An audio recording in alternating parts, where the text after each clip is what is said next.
জেনে রেখে দেন হে মুসলমান, হযরতে সুলাইমান আলাইহিস সালাম সেই জামানায় ভাই আমার সবচেয়ে বড় বাদশা।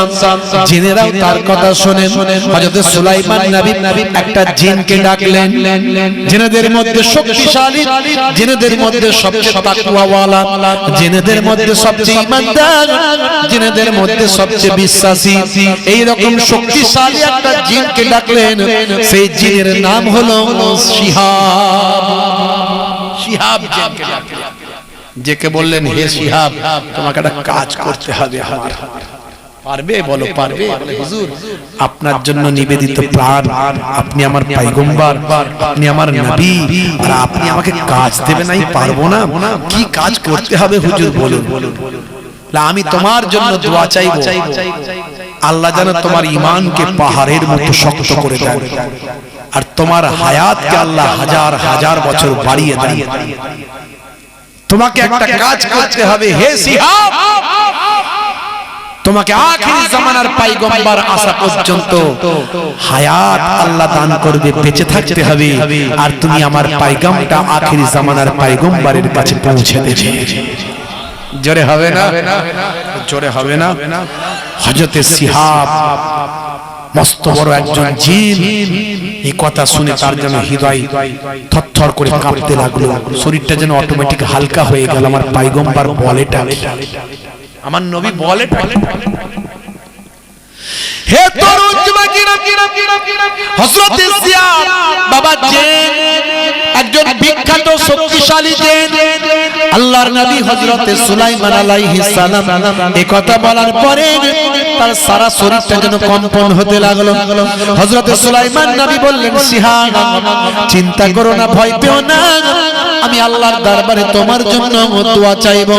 হে শিহাব, আমার আল্লাহ তোমার ঈমানকে পাহাড়ের মতো শক্ত বানিয়ে দেবেন, তোমার হায়াতকে আমার আল্লাহ লম্বা করে দেবেন, আর তোমাকে এই জেনের রূপের থেকে অন্য রূপে পরিবর্তন করে দেবেন। হে শিহাব, তোমার বুকের ভিতরে আমার পয়গামটা লুকানো থাকবে, হাজার হাজার বছর পার হয়ে যাবে, আমার পয়গাম তুমি ধরে রেখে দেবেন। হে শিহাব চিন্তা করো না, কিছু ভেবো না, আমার আল্লাহ এতে রাজি আছেন, আমার আল্লাহর সঙ্গে আমার কথা হয়েছে, আমাকে আল্লাহ পয়গম্বর বানিয়েছেন, আমি আল্লাহর সঙ্গে কথা বলেছি, তোমার ভয় পাওয়া আর চিন্তা করা আর কোনো দরকার না। কি করতে হবে হুজুর?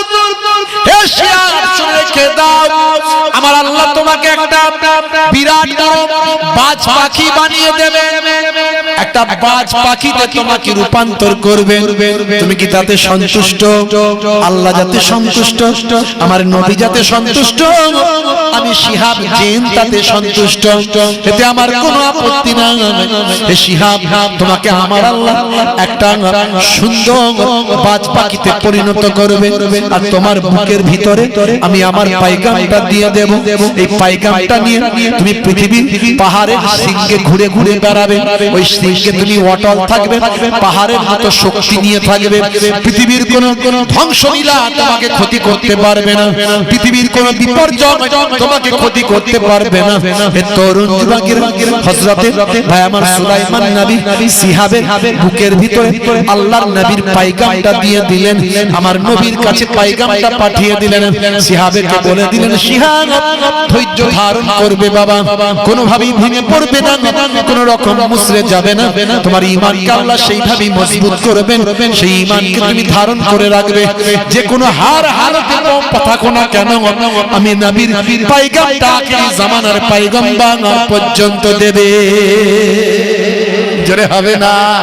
আর জোরে হবে না? শিহাবকে বিরাট বড় একটা রেশমি কালারের আল্লাহর কুদরতি আল্লাহ আমার আল্লাহ তাকে বাজ পাখিতে পরিণত করলেন। সুলাইমান নবী তার বুকেতে লাগিয়ে দিলেন নিজের পয়গাম, দিয়ে বলেন যাও শিহাব, উড়ে চলে যাও,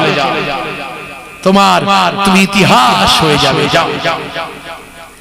হে তরুণ যুবকেরা, শিহাব এক পাহাড় থেকে আরেক পাহাড়ে উড়ে উড়ে বেড়ায়, আল্লাহ তাকে কুদরতি খাবার দেয়, আল্লাহ তাকে কুদরতি শক্তি দেয়, সারা পৃথিবীর কত কিছু সে দেখতে পায়। পৃথিবীর এক সিংহের উপরে থাকে, কখনো আবার কোন এক পাহাড়ের সিংহে উড়ে যায়, কত উথাল পাতাল দেখে, কত সাম্রাজ্যের পতন দেখে, কত সাম্রাজ্যের উত্থান দেখে। কখনো দেখেছে ফেরাউন চলে গেছে নীল দরিয়ায় ডুবে শেষ হলো, সেটাও শিহাব দেখতে পেল। কখনো বা দেখে ভাইরা আমার কত নবীদের আগমন ঘটলো, নবীরা শহীদ হয়ে গেল, সেটাও শিহাব জানতে পারে। হে তরুণ যুবকেরা, হে আমার মুরব্বিয়ানেরা, তারপরে রোমান সম্রাটরা এলো, ভাই আমার রোমানিজম তৈরি হলো, রোমান সাম্রাজ্য সারা পৃথিবীতে কায়েম হলো। আবার সে রোমান সাম্রাজ্য ভেঙে টুকরো টুকরো হয়ে গেল, সবই সাক্ষী কিন্তু শিহাব বহন করলো। হে তরুণ যুবকেরা, আল্লাহর নবী সুলাইমান নবী বলেছিলেন, হে শিহাব, যখন আখির জামানার পয়গম্বর আসবেন, আরবের জমিনে যখন আসবেন, তখন আকাশ বাতাসটা একটা অন্যরকম রূপ ধারণ করবে, সবকিছু উৎফুল্ল হয়ে যাবে, সবকিছু উচ্ছ্বাসিত হয়ে যাবে, আকাশের সুন্দর তারকা চমকাতে থাকবে, আকাশটা প্রজ্বলিত হয়ে যাবে, পৃথিবীতে একটা মৃদু সৌগন্ধ বাতাস বইতে থাকবে। সেই বাতাসের ছোঁয়া যখন তোমার গায়েতে লাগবে শিহাব, হে শিহাব বুঝতে পারবেন আরবের মরু প্রান্তরে আখেরি জামানার পয়গম্বর এসে উপস্থিত হয়েছে। জোরে হবে না? শিহাব অপেক্ষা করছে কবে সেই সৌগন্ধিযুক্ত মৃদু বাতাস আমার শরীরকে ছুঁয়ে চলে যাবে, কবে সেই আকাশের দিকে তাকিয়ে আছে, সেই উজ্জ্বল চকচকে নক্ষত্র কখন চমকাতে থাকবে আমার নবীর বার্তা নিয়ে। শিহাব অপেক্ষা করতে করতে কতগুলো হাজার বছর পার করেছে, কত উত্থান পাথান, কত উত্তাল পাথাল, কত পতন গরম, সব দেখতে দেখতে শিহাব নিজের ঈমানকে শক্তিশালী করেছে, নিজের ঈমানকে অটল করেছে, পাহাড়ের মতো দৃঢ় করেছে। আল্লাহ তার হায়াতকে লম্বা করেছে, কুদরতি খাবার খেয়ে হায়াতে আছে। ভাইয়েরা আমার, এক সময় সত্যি সত্যি সেই শুভ দিনের শুভক্ষণটা এসে হাজির হলো। শিহাব বুঝতে পারলো মৃদু সুগন্ধযুক্ত বাতাস আমার শরীরকে হাওয়াতে আমার শরীরকে এলাইত করে যাচ্ছে, মৃদু সুগন্ধযুক্ত বাতাস আমার নাককে উদ্ভাসিত করছে, উচ্ছ্বাসিত করছে আমার শরীরকে, আর আকাশটা চমকে উঠছে, একেবারে সুন্দর রঙে রঙাঙ্কিত হয়ে যাচ্ছে, আলোকিত হচ্ছে, সেই নক্ষত্রগুলো চমকাচ্ছে। যে কথা বলেছিলেন নবী সুলাইমান, সেই পূর্বাভাস আমি পেতে শুরু করলাম। যাই বলেছিল আরবের জমিনে যেতে, মক্কার জমিনে যেতে, সে আরবের দিকে চলতে লাগলেন শিহাব। হে তরুণ যুবকেরা, আল্লাহর নবীর খোঁজে শিহাব জিন পাখি, হে তরুণ যুবকেরা, হে আমার মুরব্বিয়ানেরা, এই অলৌকিক বিশাল আকৃতির বাজ পাখি, ভাই আমার রূপালী শরীরের অধিকারী, চমচমকাচ্ছে তার শরীর, সূর্যের আলোতে শরীর থেকে গ্লেজ দিচ্ছে, এরকম শক্তিশালী ভাই আমার বাজ পাখি, জিন বাজ পাখি চলতে লাগলো। চলতে চলতে বহু ভাই আমার মাইল, ভাই আমার বহু মাইল, কিলোমিটারের পর কিলোমিটার, শত শত কিলোমিটার উড়ে উড়ে ভাই আমার মক্কা শরীফের দিকে এগোতে লাগলো। আল্লাহর কুদরতি সিম্বল ধরে ধরে চলতে চলতে ভাই আমার মক্কা শরীফের জমিনে যখন হাজির হলো। হে যুবকেরা, হে আমার মুরব্বিয়ানেরা, শুনে রেখে দিন বাবা, জেনে রেখে দেন বাবা, এমন সময় মক্কা নগরীর একটা বড় বাড়ির উপর দিয়ে যখন উড়ে গেল, সেই বাড়ির মালিক হঠাৎ করে অলৌকিক বাজ পাখি দেখে, বাজ পাখি এই ভাই আমার গোল্ডেন কালারের সুন্দর বাজ পাখি দেখে বাড়ির মালিক অবাক হয়ে গেল। এই বাড়ির মালিক ছিল ইমরান, একজন বড় একজন জাদুকর, কালো জেন হাসিল করা, যে কোনো সময় জেনেদের উপর রাজত্ব করার ক্ষমতা আছে, জেনেদেরকে সে বন্দী করতে পারে, তার টেকনিক জানা আছে, জাদুতে পারদর্শী। ইমরান দেখতে পেয়ে তার চোখ যেন চমকেরা উঠতে লাগলো। এইরকম এ তো সাধারণ কোনো বাজ পাখি নয়, নিশ্চয়ই কোনো বার্তা আছে এর মধ্যে, যদি ওকে ধরতে পারি আমার হয়তো আরো অনেক আমি উপর লেভেলে যেতে পারবো। ওই বাজি পাখিকে পাখির চোখ করে ফলো করতে করতে দেখে একটা পাহাড়ের শৃঙ্গে গিয়ে বাজি পাখি ক্লান্ত হয়ে বসেছে। শিহাব তার কালো জাদুর জাল বিছিয়ে এই বিশাল আকৃতির সুলাইমান নবী প্রদত্ত জিন বাজ পাখি শিহাবকে চারিদিক থেকে ঘিরে ফেললো। শিহাবের শরীরটা যেন আস্তে আস্তে এত শক্তিশালী, শিহাব যেন দুর্বল হতে লাগলো, দুর্বল হতে লাগলো, যেন মনে হচ্ছে ওড়ার ক্ষমতা নাই, চলার ক্ষমতা নাই, পা যেন কাজ করে না, হাত যেন কাজ করে না। শেষে ওই ইমরান আস্তে আস্তে এসে টুক করে বাজ পাখিটাকে ধরে ফেললো। সকলের অগোচরে লুকিয়ে এরকম অলৌকিক বাজ পাখি সে কখনো দেখেনি। তার বিশাল ঘরের একটা স্যাঁতস্যাঁতে এক ঘরের কোণেতে নিয়ে গিয়ে বন্দী করে রাখলো। মাঝে মাঝে তার উপর বিভিন্ন রকম জাদু প্রয়োগ করতে লাগলো, তাকে দুর্বল করতে লাগলো, তাকে আঘাত করতে লাগলো, তাকে মারতে লাগলো। চিৎকার করে বলল, তুই কে আগে বল, তুই কার কাছ থেকে বার্তা নিয়ে এসেছিস, কোথা থেকে এসেছিস, তোর আসল পরিচয় দে। এইভাবে তার উপর জুলুম করতে লাগলো। যতই আঘাত করে কিন্তু এই ইমানদার জিন সুলাইমান নবীর বার্তা একবারও সে বলল না। তার ঈমানকে এত শক্তিশালী করলো। হে তরুণ যুবকেরা, হযরত সুলাইমান নবীর বার্তা সে তার বুকের ভিতর গোপন করে রেখেছে, সোনালী পালকের ভিতরে লুকিয়ে রেখেছে। যতই আঘাত তার উপরে হয়েছে কিন্তু সে জবানটা খোলে না। সে কথা বলতে পারত কিন্তু সে কথা বলে না। কত কষ্ট সহ্য করলো, কত অত্যাচার জুলুম সহ্য করলো। হে তরুণ যুবকেরা, হে আমার মুরব্বিয়ানেরা, শুনে রেখে দিন বাবা, জেনে রেখে দিন বাবা। এইভাবে শিহাব বহুদিন ধরে কষ্ট পেতে লাগলো। লোহার খাঁচায় বন্দী করে রাখা হলো, খেতে দেওয়া হলো না, প্রহার করা হলো, কালো জাদুর জাল দিয়ে তার শক্তিকে হরণ করার চেষ্টা করা হলো, তাকে দুর্বল করা হলো। তারপরেও তার ঈমানকে সে মজবুত করে রাখলো। যতই আঘাত এলো ঈমান নষ্ট করলো না। হে মুসলমান শোনেন, হে তরুণ যুবকেরা, এক সময় বহুদিন কষ্ট সহ্য করার পরে আল্লাহর দরবারে ওই শিহাব জিন বলতে লাগলো, হে মহান আল্লাহ, আমি আর পেরে উঠছি না, এই জালেমের কবল থেকে রক্ষা করো, আমার এই সুন্দর তোমার প্রেমের আত্মাকে হেফাজত করো। আমি যে নবীর সঙ্গে মোলাকাত করতে এসেছি, যে নবীর কাছে, যে নবীর পায়গামকে দিতে এসেছি, সেই পায়গামকে দেওয়ার ব্যবস্থা করো। আমার আত্মা কষ্ট পায়, আমার আত্মাকে রক্ষা করো। হে তরুণ যুবকেরা, এইভাবে যখন ওই শিহাব বাজ পাখি জিন আল্লাহর দরবারে দোয়া চাই, ওদিকে আমার আপনার নবী আখিরি জামানার পয়গম্বর, জগতের শেষ নবী জনাবি মুহাম্মদ মুস্তাফা সাল্লাল্লাহু আলাইহি ওয়াসাল্লাম কাবা শরীফের চত্বরে হযরত আবু বকর সিদ্দিক, হযরত ওসমান জিন্নুরাইন, হযরত আলী মুর্তজাদের নিয়ে ভাই আমার ওয়াজ নসিহত করছেন। ওয়াজ করতে করতে আল্লাহর নবীর হৃদয়ে এই নেক আত্মার একটা খেয়াল এসে গেল।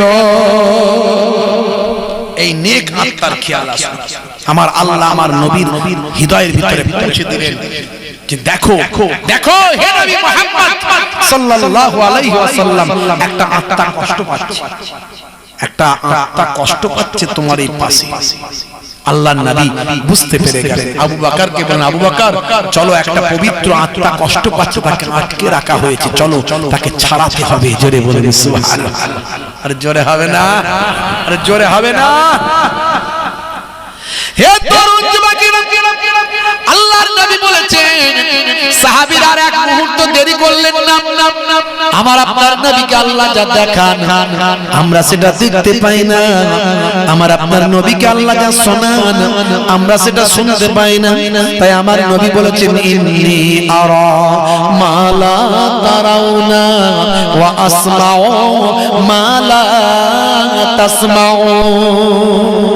আমি যা দেখি তোমরা দেখো না, আমি যা শুনি তোমরা তা শোনো না। আল্লাহর নবী বলেছেন, আমার নবীকে আল্লাহ কি নিয়ামত করেছিলেন, সাহাবায়ে কেরামদের নিয়ে আমার নবী সেই কুদরতি গন্ধ পেয়ে আমার নবী সেই আত্মার খোঁজে চলতে চলতে ইমরানের ঘরের দিকে পৌঁছে গেছে। জোরে হবে না? হে তরুণ যুবকেরা, হে আমার বন্ধুরা, হে আমার মুরব্বিয়ানি, শুনে রেখে দিন বাবা, জেনে রেখে দেন। দরজার সামনে যাবার পর ইমরানের বাড়ির চাকর বাকর আটকে দেয়। আল্লাহর নবী বলেন, যাও তোমাদের মালিককে গিয়ে বলো আব্দুল্লাহর বেটা মুহাম্মদ সাল্লাল্লাহু আলাইহি ওয়াসাল্লাম তোমাদের মালিকের সঙ্গে কথা বলতে এসেছে। ইমরান বুঝতে পারল নবী এসেছেন, সাধারণ মানুষ নয়। আমরা যত বড়ই জাদুঘর হোক না কেন, তার জাদু আমাদের উপরে চলে। ইমরান আমার নবীকেও মনে করতো জাদু, বুঝতে পারছো? ইমরান আমার নবীকেও কি মনে করতো? সে তো নবী মনে করতো। সে মূলত বাপরে, যে আঙুলের ইশারা করলে আকাশের চাঁদ দুখানা হয়ে যায়, গাছকে ডাকলে গাছ ছিঁড়ে চলে আসে। সে এসেছে মানে ইমরানের বুক থরথর করে কাঁপছে। সর্বনাশ, জানলো কি করে? এটা আমার 12টা বাজাবে নাকি আবার? হে তরুণ যুবকেরা, ইমরান মানসিক ভাবে শক্তিশালী, শক্ত হয়ে বুঝতে না দেওয়ার জন্য দরজার সামনে বেরিয়ে এসে বলে, বাবা মুহাম্মদ, তুমি এত ঘর থাকতে আরবের এই ধনী মানুষ ইমরানের ঘরে কেন? আল্লাহর নবী বললেন, বাবা ইমরান, তোমার কাছে আমি এসেছি একটা কারণ। সে কারণটা হলো তুমি তোমার বাড়ির মধ্যে একটা পবিত্র আত্মাকে আটকে রেখেছো। জোরে হবে না? ইমরান বলে, জানতো কি করে? জানলো কি করে? জানি বিরাট বড় জাদুকর, তো সব জেনে যাচ্ছে। সর্বনাশ। হে তরুণ যুবকেরা, আল্লাহর নবী বললেন, হে ইমরান, যদি তোমার বাড়ির ভিতরে আমাকে প্রবেশ করতে না দাও, তাহলে আমি এখনই বলছি তুমি ধ্বংস হয়ে যাবে। ইমরান ভয় পেয়ে গেল, সর্বনাশ করেছে, তা আমার উপরে চলে, যদি সত্যি কিছু হয়ে যায়। ইমরান পারমিশন দিল। হে তরুণ যুবকেরা, আল্লাহর নবী ইমরানের ঘরের দিকে গেলেন। আল্লাহর কুদরতি গন্ধ আমার নবীর নাকে সোজা চলে গেলেন ওই বাবা শিহাব নামক জিন বাজপাখির ঘর, যেখানে যাকে যেখানে সাথে সেই খাঁচার মধ্যে সাথে ঘরে লোহার খাঁচার মধ্যে রাখা হয়েছে। আল্লাহর নবী সেই ঘরের ভিতরে ঢুকলেন। ঢোকার সঙ্গে সঙ্গে নবুয়াতি চেহারা নিয়ে ওই শিহাবের ভাই আমার খাঁচার দিকে তাকালেন।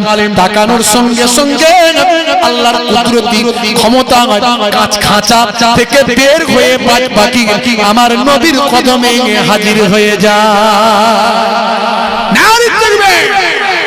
আল্লাহর নবীর কদমে এসে হাজির।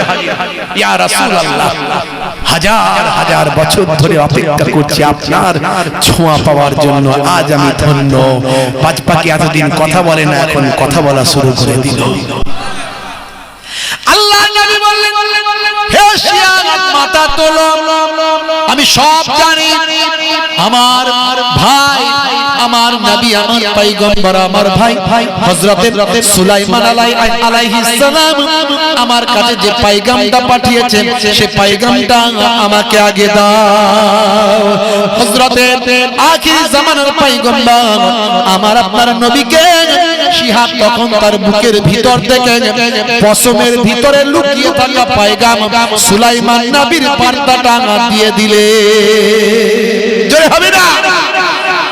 অনেক ঘটনা। আল্লাহর নবী বলেন, হে শিহাব, বলো তুমি জিন হতে চাও না এই বাজপাখি থাকতে চাও? বলে, হুজুর, হাজার হাজার বছর আপনাকে পাওয়ার জন্য বাজপাখি হয়ে আছি, আমি আর জিন হতে চাই না, বাজপাখি থাকতে চাই। বাকি জীবনটা আপনার এখানে থেকে বাজপাখি হিসাবে কাটাতে চাই। আল্লাহর নবী বলেন, যাও শিহাব, তোমাকে সেই পারমিশন দেয়া হলো। জোরে বলুন সুবহানাল্লাহ। ভাইরা আমার, এই ঘটনা আমি কেন বললাম? ডাইরেক্ট আপনি কোন কোরআন হাদিসে পাবেন না। এটা ভাই আমার বিভিন্ন ওয়াকিয়ার মধ্যে এসেছে, বিভিন্ন তাফসীরের মধ্যে এসেছে, ওয়াকিয়ার মধ্যে এসেছে। লোক মুখে কথাটা প্রচার আছে, কিন্তু এর মধ্যে একটা বড় শিক্ষা আছে, সেই জন্য আমি কথাটা বললাম। এই জন্যই বললাম যে ঈমানকে কিভাবে মজবুত করেছিল একটা বাজ পাখি।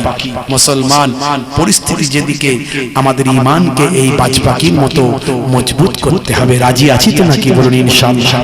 রাজি আছি তো নাকি? এই জীবন যাই যাবে ঈমান কিন্তু দেব না, জীবন যাই যাবে ঈমান কিন্তু দেব, জীবন দেব দেব না, বলুন ইনশাআল্লাহ। আল্লাহ তাআলা আমাদের কবুল করেন, বলুন আল্লাহুম্মা আমিন। আপনাদের শুধু তো বললে হবে না আমি বিরাট বড় নাম ঈমানদার, বিরাট বড় নবীর আশিক, বিরাট বড় ঈমানদার, বিরাট বড় নবীর আশিক শুধু বললে তো হবে না। মাথা থেকে পা পর্যন্ত তাকিয়ে দেখলে একটাও কোরআন হাদিসের নির্দেশ আপনি মানেন না, নবীর নির্দেশ নেই, আল্লাহর নির্দেশ নেই, তাহলে কিসের ঈমান আর বাঁচাতে পারবেন বলেন? কি করতে হবে? আপনাকে নামাজি হতে হবে। নামাজি হলে আপনি অনেস্ট মানুষ হবেন, সৎ মানুষ হবেন, ওজনে ঠকাতে পারবেন না, মানুষকে কষ্ট দিতে পারবেন না। যে প্রকৃত মুসলমান হয়, মানুষ মারা তো দূরের কথা, আল্লাহর নবী বলেন ওই ব্যক্তি সচ্চা মুসলমান নয়। আল মুসলিমু মান সালিমাল মুসলিমুনা মিন লিসানিহি ওয়া ইয়াদিহি, যার হাতের দ্বারাই মুখের দ্বারাই অপর ভাই কষ্ট পায়। আপনার মুখ দিয়ে হাত দিয়ে যদি কেউ কষ্ট পায়, আপনি মুসলমান হতে পারলেন না, মানুষ মারা তো দূরের কথা। রক্ত, মানুষের রক্ত ঝরানো তো দূরের কথা, মসজিদে আপনি যে নামাজ পড়ছেন, ওযু করছেন, লেখা থাকে দেখবেন যে অজুর পানি অপচয় নষ্ট করবেন না, ইসলামে নিষেধ। পানি নষ্ট করা যে ইসলামে নিষেধ। অপচয় খরচাকারী শয়তানের ভাই, ইন্নাল মুবাজ্জিরিনা কানু ইখওয়ানা শায়াতিন। তো যে ধর্মে, যে ইসলামে অপচয় পানি নষ্ট করা নিষেধ, সেই ইসলামে কোনোদিন মানুষের রক্ত ঝরানোর কথা বলা হতে পারে? কখনই না। ভুল ব্যাখ্যা, ভুল বোঝা। যুদ্ধ সব ধর্মই আছে।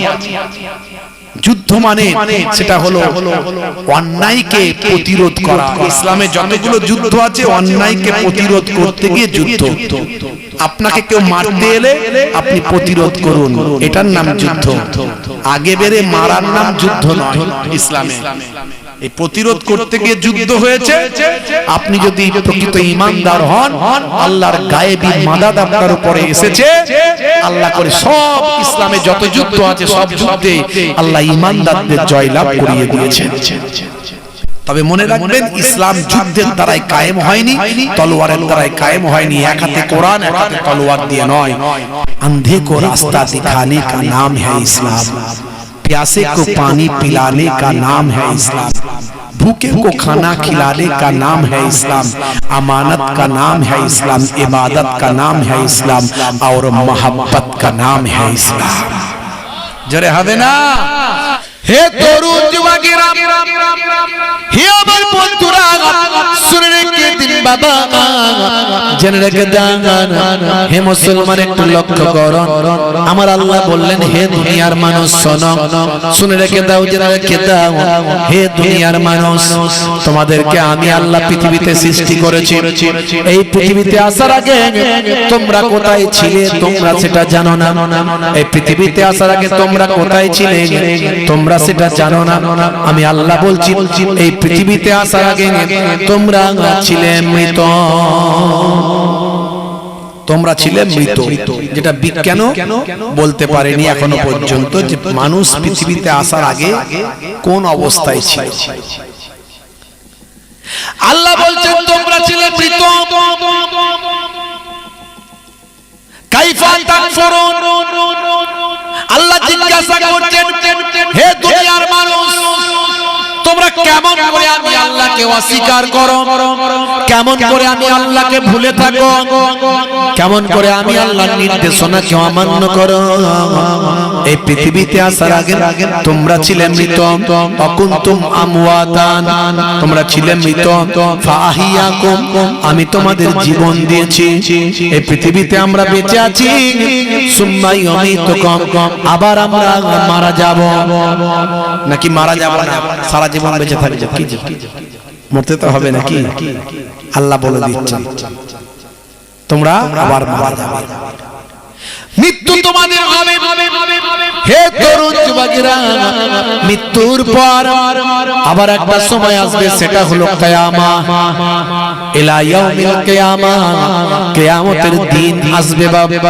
কিয়ামতের সময় যখন আসবে, মহাপ্রলয় যখন হবে, মহাপ্রলয়ের সময় পৃথিবী যখন ধ্বংস হয়ে যাবে, হে তরুণ যুবকেরা, হে আমার মুরব্বিয়ানেরা, আকাশটা যখন চূর্ণ বিচূর্ণ হয়ে যাবে, তারাগুলো যখন ভাই আমার ঝরে ঝরে পড়তে থাকবে, পাহাড়গুলো যখন ধুলার মতো উঠতে থাকবে, জমিনটা যখন টুকরো টুকরো হয়ে যাবে, হে তরুণ যুবকেরা, একটা আগুন মানুষকে তাড়িয়ে তাড়িয়ে সব আরাফাতের ময়দানের দিকে নিয়ে যাবে।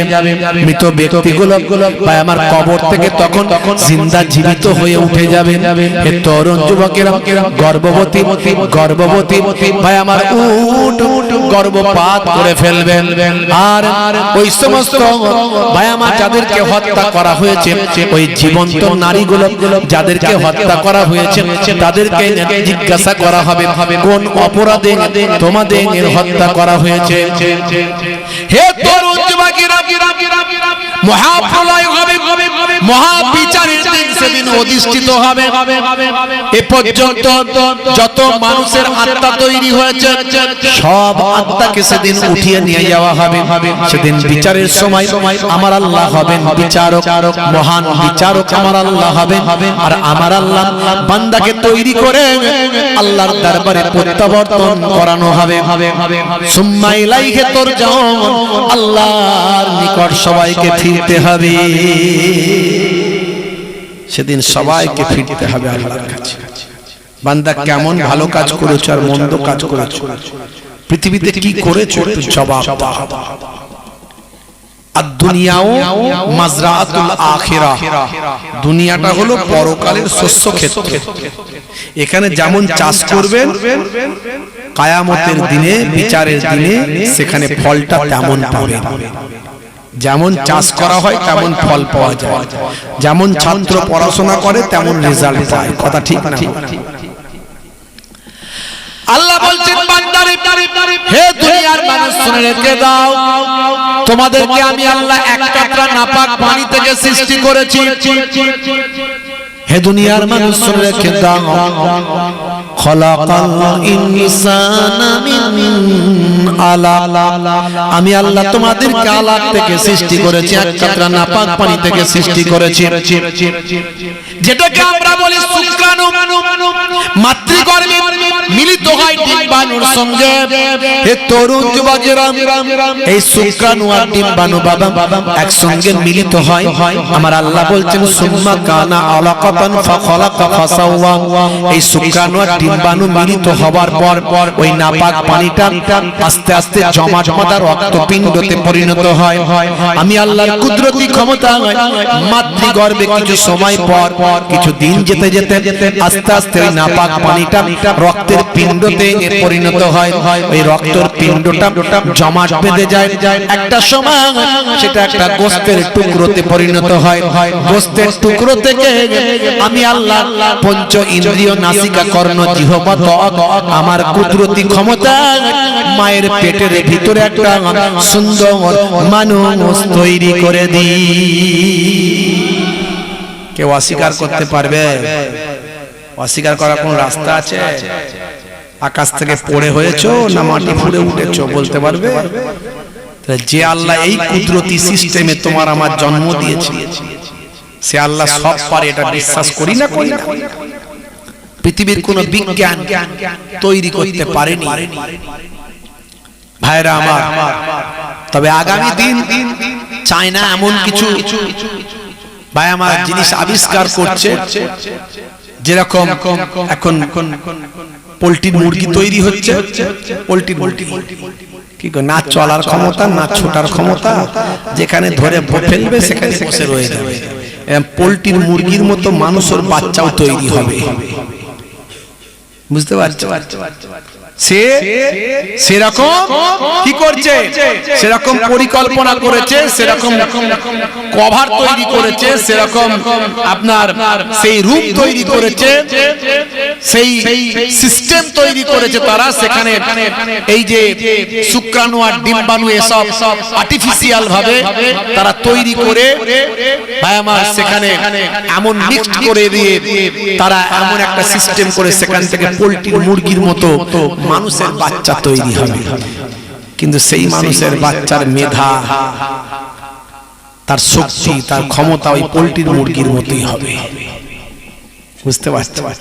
তাও এখনো কমপ্লিট করে উঠতে পারেনি, তারা বলছে হবে, অনেকদিন আগে থেকে চলছে হবে, এখনো শুনলাম না যে হয়েছে। বুঝতে পারছো? তবে বিভিন্ন পদ্ধতিতে এখন সিস্টেম বের করেছে অনেক রকম। তা আল্লাহর কুদরতি ক্ষমতা ছাড়া সম্ভব নয়। তারা মায়ের পেটটাকে অ্যাভয়েড করছে, মায়ের পেটের জায়গাটা একটা অন্য জায়গায় করছে, এটাই। কিন্তু দুনিয়ার কোন প্রোডাক্ট দিয়ে বাচ্চা তৈরি করবে সেটা এখনো পারেনি। শুক্রাণু আর ডিম্বাণু তাদের লাগছে, শুক্রাণু ডিম্বাণু ছাড়া কিন্তু এখনো করে উঠতে পারেনি। আগামী দিন কি করবে জানি না। ভাইরা আমার, তরুণ যুবকেরা আমার, মুরব্বিয়ানেরা আমার, সে আল্লাহ বলছেন বান্দা, হে তরুণ যুবকেরা, আমি তোমাদের জন্য জমিনকে বিছানা বানিয়ে দিলাম, আকাশকে তোমাদের জন্য ছাদ বানালাম, আকাশ আমি তোমাদের জন্য সূর্য দিলাম, এই সূর্যকে তোমাদের জন্য দিনের বেলা কাজকর্মের জন্য টিউবলাইটের মতো আলো বানালাম, আর রাতের বেলা যাতে তোমরা আরামে থাকো এই ঘরটা যেন মৃদু আলোর মতো লাইট হয় তার জন্য চন্দ্র দিলাম, আবার তোমাদের এই জমিনকে সুন্দর করে সাজানোর জন্য আকাশে রাতের বেলা অসংখ্য তারকা আমি দান করলাম। হে তরুণ যুবকেরা, হে আমার মুরব্বিয়ানেরা, শুধু তাই নয়, তোমাদের বংশ বিস্তারের জন্য, মানসিক শান্তির জন্য আমি আল্লাহ তোমাদের জোড়ায় জোড়ায় সৃষ্টি করলাম। ওয়া খালাকনাকুম আজওয়াজা। হে তরুণ যুবকেরা, তোমাদের বংশ বিস্তারের জন্য তোমাদের সন্তান সন্ততি দিলাম, তোমাদের কাজ কারবারের ব্যবস্থা করে দিলাম, তোমাদের রুজি রুটির ব্যবস্থা করে দিলাম, সবকিছু তোমাদের দিয়ে দিলাম। তারপরে আমি নির্দেশ দিলাম তোমরা সবকিছু আরামায়েশ ভোগ করো, কিন্তু আরামায়েশ করতে গিয়ে তোমরা যেন আমি আল্লাহকে ভুলে না যাও। তোমাদের মালমাতা, সম্পদ, সন্তান সন্ততি, স্ত্রী, ছেলে মেয়ে, কাজ কারবার এগুলো পেয়ে যেন তোমরা আমি আল্লাহকে ভুলে না যাও। ইয়া আইয়ুহাল্লাযীনা আমানু লা তুলহিকুম আমওয়ালুকুম ওয়ালা আওলাদুকুম আন যিকরিল্লাহ ওয়া মান ইয়াফআল যালিকা ফাউলাইকা হুমুল খাসিরুন। হে তরুণ যুবকেরা, হে বিশ্বাসী বান্দারা, যদি তোমরা তোমাদের সন্তান সন্ততি, তোমরা তোমাদের স্ত্রী, ছেলে মেয়ে, মাল মাতা, কাজ কারবার, ব্যবসা বাণিজ্য এগুলো পেয়ে যদি তোমরা আমি আল্লাহর আমার ইবাদতটা ভুলে যাও, আমার উপাসনা করতে যদি ভুলে যাও, আমার নির্দেশনাকে যদি ছেড়ে দাও, আমার নির্দেশনাকে যদি অমান্য করে দাও, আমি আল্লাহ ঘোষণা করছি তোমরা ক্ষতিগ্রস্তদের অন্তর্ভুক্ত হবে। আমরা কি পরিপূর্ণভাবে আল্লাহর নির্দেশ মানছি? বলুন একটু হ্যাঁ হো দেন। 100 জনের 95 জন 5 ওয়াক্ত নামাজ পড়ে না, তাহলে আবার কিসের মানা হলো? আচ্ছা বলুন তো, আল্লাহ বলেছেন না মানলে ক্ষতিগ্রস্তদের অন্তর্ভুক্ত হব। আমরা কি এখন ক্ষতিগ্রস্তদের অন্তর্ভুক্তের মধ্যে আছি? কষ্টের মধ্যে আছি না খুব আরামে আছি মনে হচ্ছে? একটু হ্যাঁ হো দেন। কষ্টের মধ্যে আছি না খুব আরামে আছি মনে হচ্ছে? খুব আরামে আছি। মনে শান্তি নাই বাবা। পাকা বিল্ডিং এ থাকলে কি হবে? সকালবেলা ঠিক করেছেন প্রধানের কাছে যাব, গিয়ে একটা সিগনেচার আনতে হবে, তা না হলে বিপদ আছে। আবার 2002 সালের নামের লিস্টে নামটা আছে নাকি সেটা আবার বিএলওর কাছে খুঁজতে হবে। বিএলও তো খুব পেরেশানের মধ্যে আছে, কখন যে তার ধারা পায়। 5 তলা বিল্ডিং এ শুয়ে থাকলে ওই বিএলও করে রাত্রে 12টা পর্যন্ত ঘুম হচ্ছে না, কখন যাব আর কখন দেখবো, নাম কেন না। সারা বছর ধরে প্যান কার্ডের সঙ্গে আধার কার্ডের লিংক করো, আধারের সঙ্গে রেশনের লিংক করো, রেশনের সঙ্গে মোবাইলটা করো।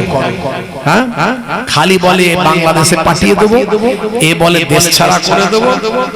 পাঁচতলায় শুয়েও শান্তি হচ্ছে না। কেন হচ্ছে না? টেনশনে আছে। বাপরে বাপ, কি হবে রে বাবু? সত্যি তো তাই। বাপ 14 পুরুষ সব এখানেই। বাপ 14 পুরুষের কবর তো প্রমাণ দেয় যে আমাদের জন্ম সব এখানেই রে বাপ। এখন প্রমাণ দিলেই তো আর হবে না। কাগজ যদি প্রমাণ না করতে পারি তাহলে তো মহা কেলেঙ্কারি। ভাইরা আমার, কঠিন পরিস্থিতির ব্যাপার, কঠিন পরিস্থিতির ব্যাপার। আল্লাহ বলছে বান্দা চিন্তা করিস না, তোরা আমার হয়ে যা, আমি আল্লাহ তোদের হয়ে যাব। নবীর জন্য কুয়া খুঁড়েছিল আবু জাহিল, আর পড়েছিল সেই কুয়ায় কে? আবু জাহিলই পড়েছিল। কত এলো আর গেল। কিছুদিন আগে শুনছিলাম এনআরসি, তারপরে শুনলাম এনপিআর, তারপরে শুনলাম সিএ, কত ক্যা সব হলো। আবার এখন এসআইআর। বুঝতে পারছো? Special intensive revision. ভাই স্পেশাল ইন্টেনসিভ রিভিশন এই ভোটার লিস্টের স্পেশাল সংশোধন করার কি আছে? না, এতে অনেক ভেজাল ঢুকে গেছে। যদি ভেজাল ঢুকে থাকে তাহলে সে ভেজালদের ভোটে তোমরা নেতা হলে কেন? আগে তোমাদের নেতার নেতৃত্বগুলো, এমএলএ, এমপি, মন্ত্রী, এদের সিটগুলোকে আগে বাতিল করো না। তোমাদের বেলায় ঠিক আছে, যত অত্যাচার পাবলিকের উপর, তাই তো? 2002 সাল থেকে ধরলে কেন? শুধু একটা সালকে ধরলে কেন? মেবি হতে পারে কোন কারণে 2002 সালে তার নামটা কেটে গেছে, ফসকে গেছে। তার আগে 5 বছর আগে খুঁজে দেখো, 1995 ঠিক আছে, 2005-এ, 2002 এর পর 2007-এ আছে। হ্যাঁ, 5 বছর আগে 1997-এ দেখো আছে, আর 2002 এর পরে 2007-এ দেখো আছে। 3টে সাল ধরো, তাহলে একটা না একটা মিলবে। টেকনিক্যাল মিস্টেক তো তোমাদের হতে পারে না। এখন মানুষের ছবির দ্বারা কুকুরের ছবি দেখা যাচ্ছে আই কার্ডে। এটা কার ভুল? পরিচয় পত্রে মানুষের ছবির দ্বারাই কুকুরের ছবি। হ্যাঁ, তারপরে পুরুষের নামের পাশে লেখা আছে ফিমেল, আর মহিলার নামের পাশে লেখা আছে মেল। তো এই কবে থেকে মহিলাকে পুরুষ বানিয়ে দিল, আর কবে থেকে পুরুষকে মহিলা বানিয়ে দিল? এগুলো কাদের ফল্ট? ও তোমাদের ফলটা কোনো ফল্ট নয়, তাই তো? মানুষ যখন খেপে যাবে রাস্তা খুঁজে পাবে না। ওই যে কোথাকারের উপমুখ্যমন্ত্রী ছোটার রাস্তা খুঁজে পায় না, জানো তো? উপমুখ্যমন্ত্রী, হ্যাঁ, এই বলে না পাবলিকের মার, আর কি জানো পার বলে, ওটা কবরস্থান পার না কেওড়াতলা পার বলে। পাবলিককে নিয়ে ছেলে খেলামি করলে ঘুমন্ত বাঘ হচ্ছে পাবলিক। নিশ্চয় আইন আছে, আইনের উপরে চলতে হবে, আইনকে আমরা মান্যতা দিই, কিন্তু আইনকে নিয়ে ছেলে খেলামি করলে চলবে না। বিহারে ভোট হলো, নির্বাচন কমিশন ডিক্লেয়ার করেছে, ভাইরা আমার, যে মোট ভোটারের সংখ্যা কত, মোট ভোটারের সংখ্যা কত সেটা ডিক্লেয়ার করেছে। যে প্রশ্ন একটাই, তারা বলছে যে বিহার ভোটের যে অঙ্ক, সেই অঙ্ক নিয়ে 6 অক্টোবর নির্বাচন কমিশন ঘোষণা করেছে 7 কোটি ভাইরা আমার 42 লাখ ভোটার। আর 11ই নভেম্বর ভোট শেষ হওয়ার পরে নির্বাচন কমিশন জানাচ্ছে 7,45 লাখ ভোটার। ভোটার কি আমদানি হয়ে যাবে নাকি? 3 লাখ ভোটার এলো কোথা থেকে? ভোটের আগে তুমি ডিক্লেয়ার করছো ইসিআই 7,42 লাখ ভোটার, আর ভোট মিটে যাওয়ার পরে 11 তারিখে বলছো মোট ভোটার হলো, ভোট পড়েছে 7,45 লাখ। আবার বলছে যে ভোটের যে পার্সেন্টেজ, কত পার্সেন্ট ভোট দিয়েছে, তারা দাবি করেছে যে 67% লোক ভোট দিয়েছে। তাহলে 100 জনের 67 জন ভোট দিয়েছে।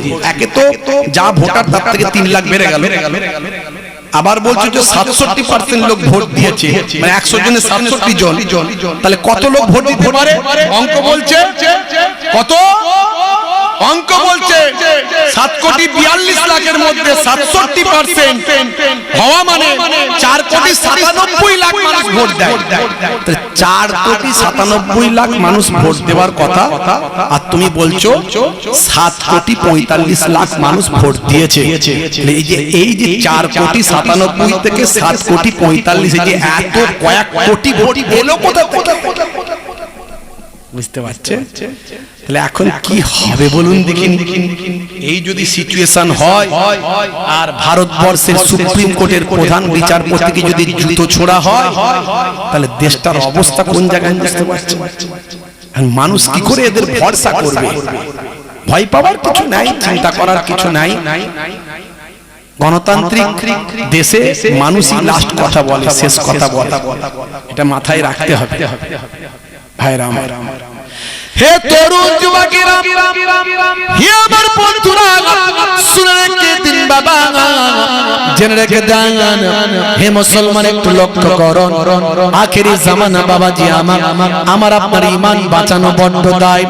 নিশ্চয় দুনিয়াদারি করতে গেলে দুনিয়ার রাজনীতি করুন, ধর্মনীতি করুন, সমাজনীতি করুন, দুনিয়ার বিষয়গুলো নিয়ে আপনি ভাবুন। পরিস্থিতি এমন এক জায়গায় গিয়ে দাঁড়াচ্ছে, আপনাকে নিশ্চয় রাজনীতি করতে হবে। তবে রাজনীতিটা আপনাকে স্বচ্ছ রাজনীতি করতে হবে, মানুষকে বাঁচানোর জন্য করতে হবে, জনগণের জন্য করতে হবে, জাতি ধর্ম বর্ণ নির্বিশেষে মানুষের কণ্ঠ হয়ে কথা বলতে হবে, আর সংবিধানকে রক্ষা করার জন্য কথা বলতে হবে। ভাই আমার, সংবিধানকে বাঁচানোর জন্য কথা বলতে হবে। বুঝতে পারছেন? সেই সৎ অনেস্ট মানুষ পাওয়া খুব মুশকিল হয়ে গেছে।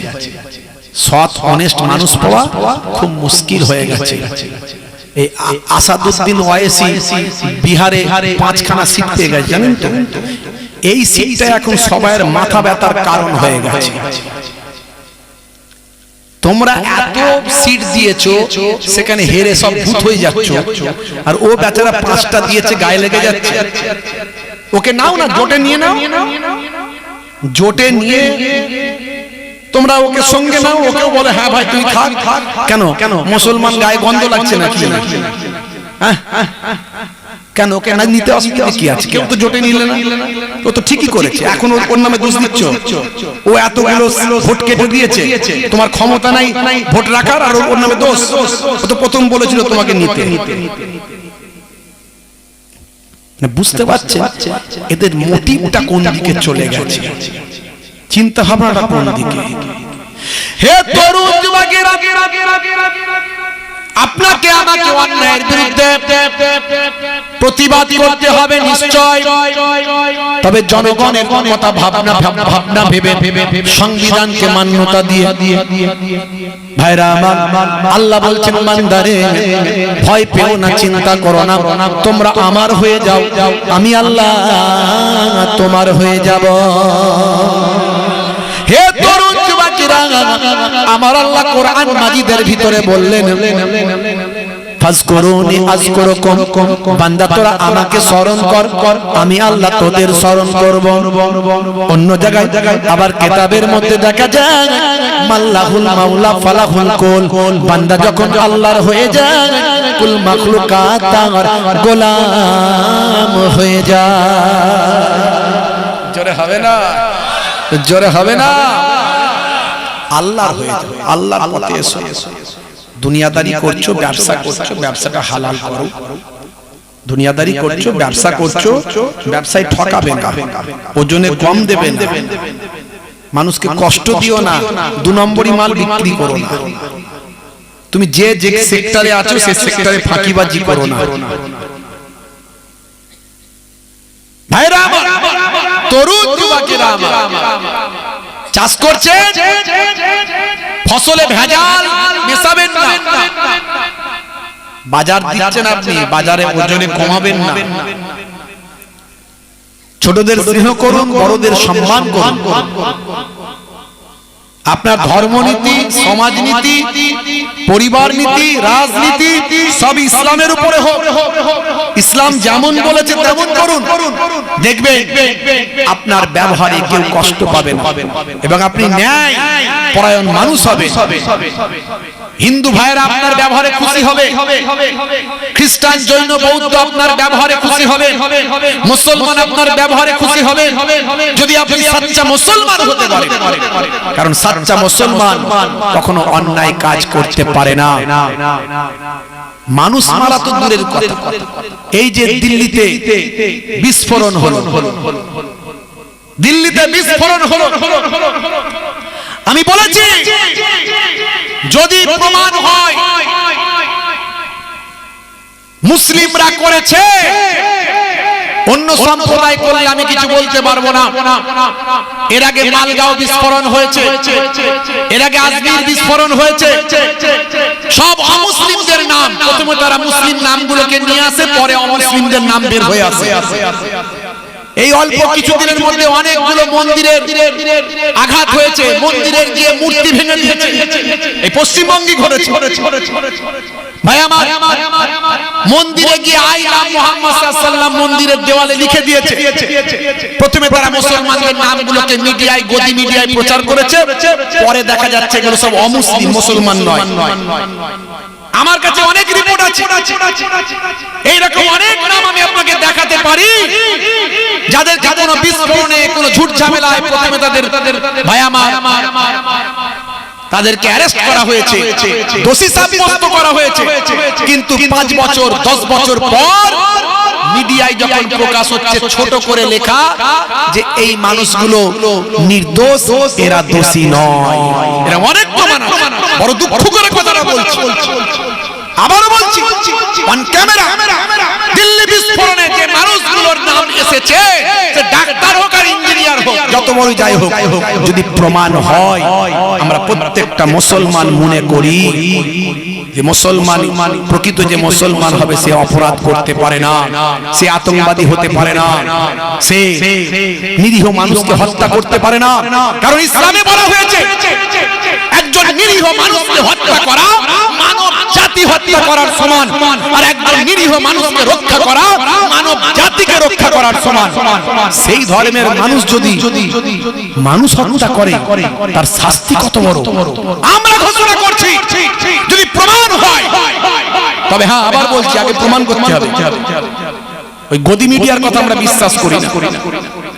ওই সব এখন কিছু এজেন্সি বেরিয়েছে, এই এজেন্সিদের কথা আমাদের আর বিশ্বাস নাই, তার প্রমাণ আমাদের কাছে আছে। এরকম অসংখ্য প্রমাণ দেব, 5 বছর 10 বছর পর সব নির্দোষ প্রমাণিত হচ্ছে। এখন আমরা সংবিধানের উপর ভরসা রাখি, এখন আমরা সুপ্রিম কোর্টের উপর বিশ্বাস রাখি যে সর্বোচ্চ রায় আমাদের জন্য এখনো দেয়। এখনো মিস্টার গাভায়ের মতো মহামান্য বিচারপতি আছে যিনি ন্যায্য কথা বলেন বলে তাকে জুতো খেতে হয়েছে, তাকে জুতো মারা হয়েছে, জুতো ছোড়া হয়েছে। আপনারা জানেন। তাই আমরা আজও বলি অন ক্যামেরা, যদি প্রমাণ হয় যে মুসলমান এই বিস্ফোরণ ঘটিয়েছে, অন ক্যামেরা বলছি এত মানুষের সামনে, এটা আমার একার কথা নয়, মুসলিমদের সবাইয়ের কথা, রাস্তায় দাঁড় করিয়ে লক্ষ লক্ষ মানুষের সামনে গুলি করে হত্যা করো, আমাদের কিচ্ছু মনে হবে না। আমরা বরং আনন্দের ধ্বনি দেব যে হ্যাঁ, একটা মুসলিম নামের কলঙ্ক, আপদ বিপদ কেটে গেল, একটা মুসলিম নামের কলঙ্ক পৃথিবী থেকে দূরে চলে গেল, একটা মুসলিম নামের কলঙ্ক ধ্বংস হয়ে গেল, আমরা খুশি হলাম। কই এই রকম জোর গলায় তোমাদেরকেও বলে দিই, সাধী প্রজ্ঞা মালগাঁও বিস্ফোরণে ধরা পড়েছে পরবর্তীকালে। মনে দিক গুজরাটে বিলকিস বানুর ধর্ষণকারী, গণধর্ষণে জড়িত, যাদেরকে দীর্ঘদিন পরে দোষী সাব্যস্ত হলো, প্রমাণ হলো, দীর্ঘদিন জেল খাটলো, তাদেরকে জেল থেকে বের করে আবার ফুলের মালা দিয়ে বরণ টরণ করলো। লজ্জা লাগে না কথা বলতে?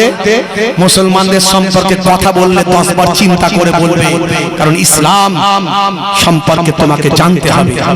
এই লড়াইটা গণতন্ত্র বাঁচানোর লড়াই, এই লড়াইটা সংবিধান রক্ষার লড়াই।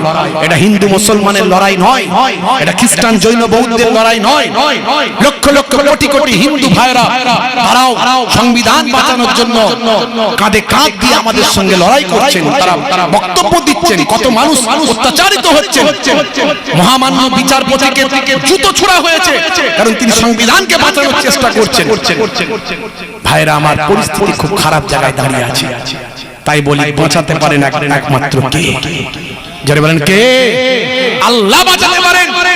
হে মুসলমান, আর কতদিন আমি এই দলের লোক ওই দলের লোক করবেন? আর কতদিন করবেন? এটা ফুরফুরা শরীফ সিলসিলার মানুষ, এটা তাবলীগদের মানুষ, এটা দেওবন্দীদের মানুষ, এটা বেরলভীদের, এটা আহলে হাদিসদের, এটা মুফতি সাহেবের লোক, এটা ভাইজানের লোক, এটা আইএসএফ এর লোক, এটা তৃণমূলের মুসলমান, এটা সিপিএম এর মুসলমান। আর কতদিন করবেন এগুলো? বন্ধ করুন এসব, বন্ধ করুন। সংবিধানকে বাঁচান। সংবিধান বাঁচলে, দেশ বাঁচলে আপনি বাঁচবেন। ফের না হলে পরে দেশ ঠিক হয়ে গেলে আবার একটু আমি করবেন, অসুবিধা নাই। তার আগে পর্যন্ত এসব বন্ধ বন্ধ। আমি অনুরোধ করব, যা পরিস্থিতি চলছে, কিছু মানুষ আমরা কিছুই বুঝি না, জানি না। বেশিরভাগ আমাদের মুসলিমদের মধ্যে শিক্ষার হারটা অনেকটা এখনো কম আছে, তবে আগের থেকে আলহামদুলিল্লাহ অনেক বেড়েছে। এখন অনেক আমাদের গ্রামের ছেলেরা, যুবকেরা অনেক কনসাস। প্রত্যেককে শিক্ষিত হতে হবে, প্রত্যেককে কম্পালসারি শিক্ষিত হতে হবে। অনাহারে অর্ধাহারে থাকলেও সন্তানকে মানুষের মতো মানুষ করতে হবে। আপনার সন্তানের মেধা আল্লাহ কি দিয়েছে আপনি জানেন না। ঘষা মাজা করলে ওই ছেলেটা যে আবার এপিজে আব্দুল কালাম হবে না, কে বলতে পারে? এপিজে আব্দুল কালাম ভারতের গর্ব। যতই এক শ্রেণীর মানুষ মুসলমানদের কটূক্তি করুক, এপিজে আব্দুল কালামের নামটা যখন তার সামনে বলে দেবেন, লজ্জায় মাথাটা নত হয়ে যাবে। কোন মুসলমান গোষ্ঠীর বিরুদ্ধে, সম্প্রদায়ের বিরুদ্ধে আমরা কলঙ্কিত করছি? কোন মুসলমানদের বিরুদ্ধে আমরা সামগ্রিক মুসলমানকে নিন্দা করছি? এপিজে আব্দুল কালাম যদি না থাকতো, ভারতবর্ষ পরমাণু বোমা কোথায় পেত? অ্যাটম বম কিভাবে হতো? মিসাইল ম্যান কি করে হতো? ভাই আমার, ভারতবর্ষের সেই উজ্জ্বল নক্ষত্র এপিজে আব্দুল কালাম আপনার ঘরের সন্তানটা আবার হতে পারে। এপিজে আব্দুল কালামের পিতার কে ছিলেন জানেন? যারা এই দাড়িওয়ালা টুপিওয়ালা মানুষদের ঘৃণা করেন, বড় লজ্জা লাগে, দুঃখ লাগে। সবচেয়ে বেশি দাড়িওয়ালা টুপিওয়ালা মানুষগুলো এই স্বাধীনতা সংগ্রামে অংশগ্রহণ করেছিল। আজ তাদের এই জন্য মাদ্রাসাগুলোর উপর রাগ। এরা প্রমাণ করতে চাই মাদ্রাসায় জঙ্গি শিক্ষা দেওয়া হয়। আমি অন ক্যামেরায় বলছি, প্রত্যেকটা মাদ্রাসা গিয়ে ভিজিট করুন, প্রত্যেকটা মাদ্রাসা সিভিল ড্রেসে ঢুকুন, ঢুকে দেখুন সেখানে তরোয়াল প্রশিক্ষণ দেওয়া হচ্ছে না, বল্লা প্রশিক্ষণ দেওয়া হচ্ছে না, কোন রকম ভাই আমাদেরকে দেশ বিরোধী কার্যকলাপ শেখানো হচ্ছে। বরং মাদ্রাসায় শেখানো হয় হুব্বুল ওয়াতানি মিনাল ঈমান, দেশ প্রেম হলো ঈমানের অঙ্গ। এপিজে আব্দুল কালামের পিতা ছিলেন একজন ইমাম সাহেব। ইমাম সাহেবের সন্তান এপিজে আব্দুল কালাম। স্বাধীন ভারতের প্রথম শিক্ষামন্ত্রী মাওলানা আবুল কালাম আজাদ, তিনি একজন মাদ্রাসার ছাত্র। ভাইরা আমার, স্বাধীনতা সংগ্রামে সবচেয়ে বেশি মাদ্রাসার ছেলেরা আগে আন্দোলনের জন্য তারা এগিয়ে এসেছে, কারণ তাদের ভিতরে এই ধারণা তৈরি আছে যে এই দেশকে রক্ষার জন্য যদি আমরা মরে যাই আমরা হব শহীদ, আর যদি বাঁচি আমরা হব গাজী। এই চেতনা মাদ্রাসার ছাত্রদের মধ্যে আছে। এই জন্য যারা স্বাধীনতা সংগ্রামের সময় ইংরেজদের তোলা চেটেছিল, ইংরেজদের পা চেটেছিল, তারা ভালো করে জানে এই মাদ্রাসার ছাত্ররাই সবচেয়ে ইংরেজদের বড় শত্রু ছিল। তাই এই মাদ্রাসাগুলোকে আগে শেষ না করতে পারলে ওরাই আমাদের বড় শত্রু হবে, বুঝতে পারছেন? এই জন্য মাদ্রাসাগুলোকে শেষ করার চক্রান্ত করে যাচ্ছে বিভিন্ন জায়গা থেকে, আপনারা দেখতে পাচ্ছেন। তবে ভয় পাওয়ার কিছু কারণ নাই। चिंता करार কিছু কারণ নাই मुद्दाई वो बुरा चाहे तो क्या होता है मुद्दाई लाखों बुरा चाहे तो क्या होता है वही होता है जो मंजूर खुदा होता है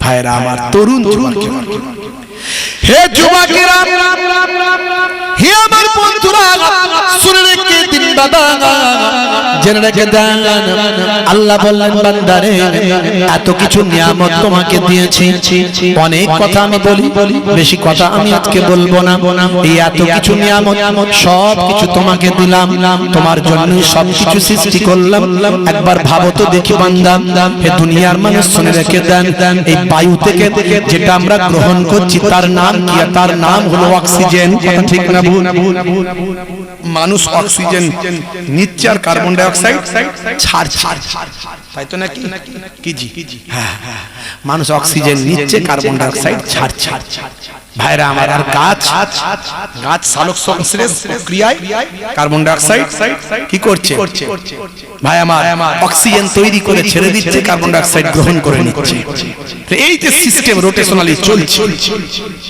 বন্ধুরা আমার তরুণ যুবকেরা আমার এই বায়ুতে সবচেয়ে বেশি যে গ্যাসটা থাকে সেই গ্যাসটা কি গ্যাস বলেন তো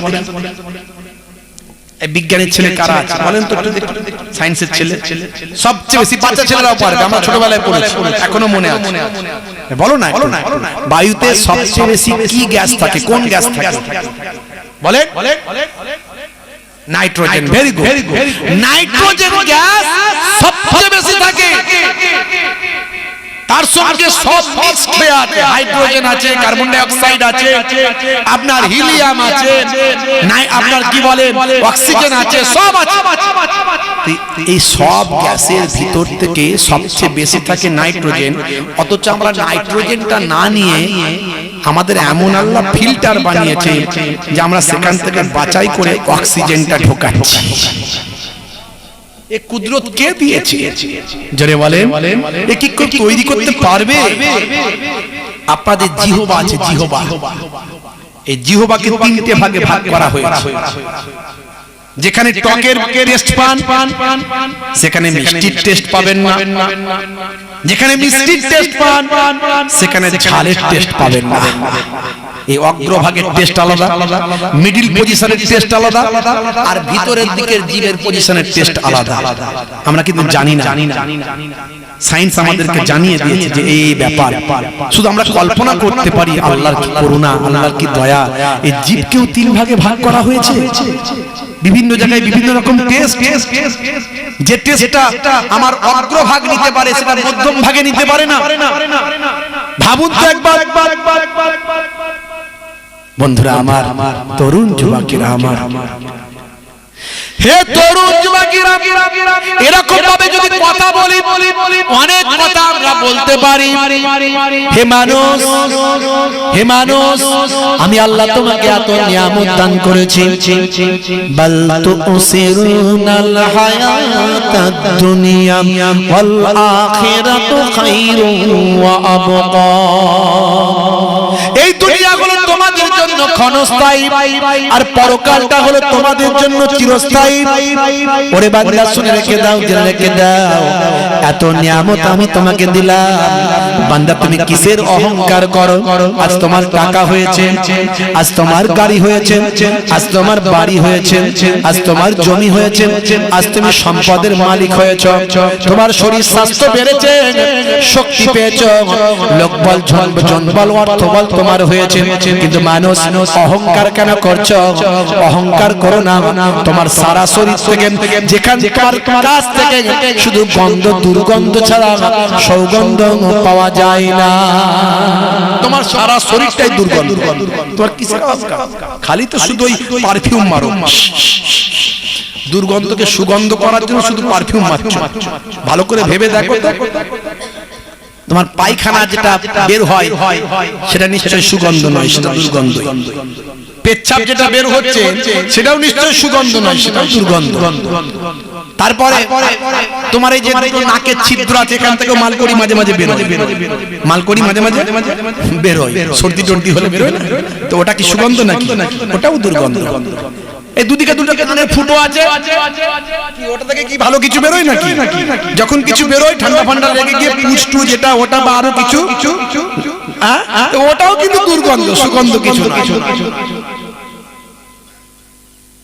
তোমার শরীরে কোটি কোটি ছিদ্র দিয়েছি আমি, যখন তুমি ঘেমে যাও এত দুর্গন্ধ, পাশে কেউ বসলে একটু দূরে বস না ভাই, তোর ঘামের বড্ড গন্ধ জানিস, এখানে দূরে বস।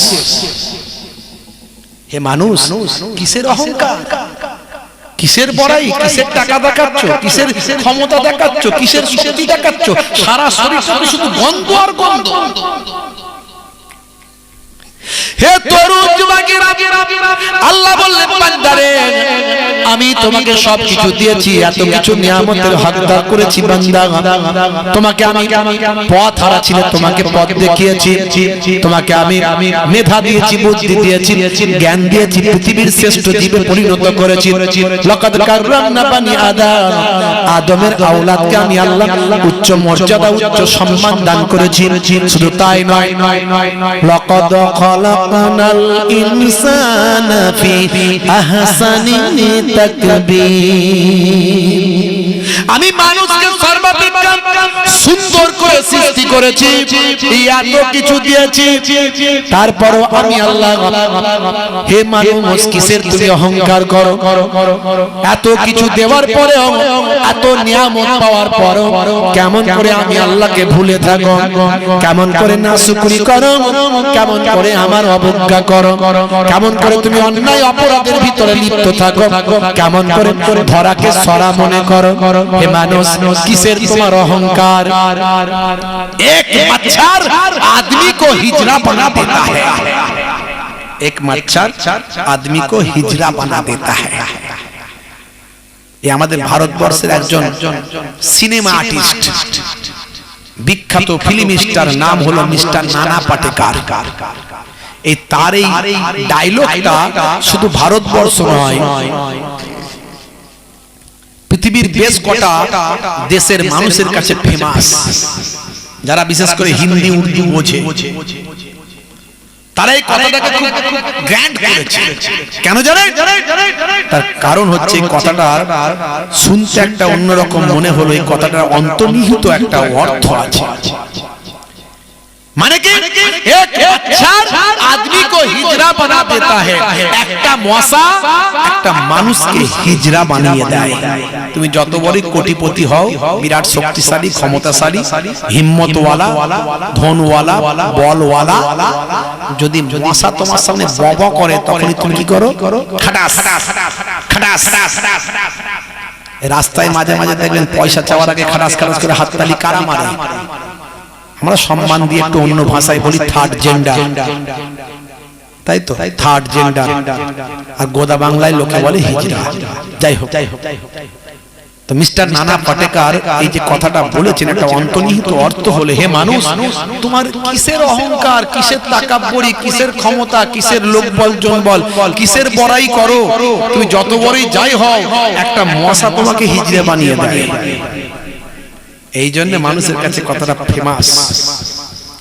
সেই মিস্টার নানা পাটেকার তিনি বললেন, হে মুসলমান, আমি তোমাদের স্যালুট জানাই, আর তোমাদের কোরআনের বাণী আমার হৃদয়টা ছুঁয়ে যায়। ইসলাম কি শিখিয়েছে? আমার কাছে নিউজ আছে, বাজে কথা বলার লোক আমি নয়, যেটা জানি না সেটা বলবো না, সব জানতা মহাপণ্ডিত আমি নয়, যেটা করি না সেটাও বলি না। জি হ্যাঁ, বিরাট কিছু আমার এডুকেশন, শিক্ষা দীক্ষা সেটা আমার নয়।